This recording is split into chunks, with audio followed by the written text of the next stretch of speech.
Congenital cyanotic heart diseases by Nevin, Mamdouh.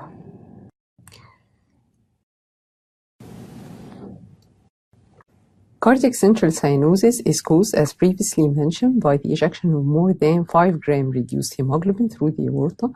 This can occur either due to decrease of the amount of the blood going to the lung to acquire oxygen, or due to mixing of oxygenated and non-oxygenated blood inside the heart due to right to left shunt.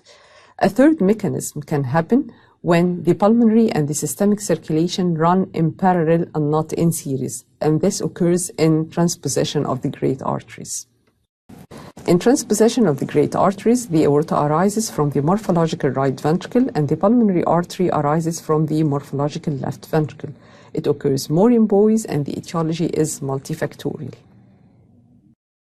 The pulmonary and systemic circulations function in parallel rather than in series. A shunt has to be present for the patient to live.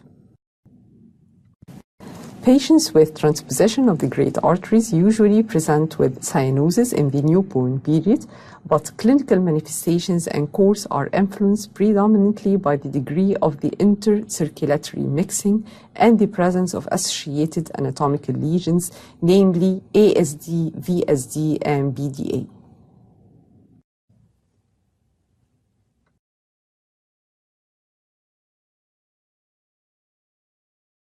Management during the neonatal period. Intravenous prostaglandin infusion is essential to maintain the patent ductus arteriosus, correction of metabolic acidosis with fluid replacement. Mechanical ventilation may be necessary if pulmonary edema develops. Cardiac catheterization and balloon atrial septostomy in severely hypoxemic patients with an inadequate atrial communication and insufficient mixing. If the interatrial communication is small, it can be enlarged by balloon during catheterization, a procedure called balloon atrial septostomy, after which prostaglandin can be stopped waiting for surgery. Surgical care.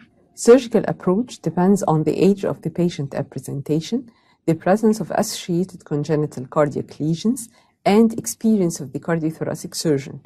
Although the arterial switch operation requires moving the coronary arteries to the new aorta, the evidence of coronary artery insufficiency after the switch operation is low. Thank you.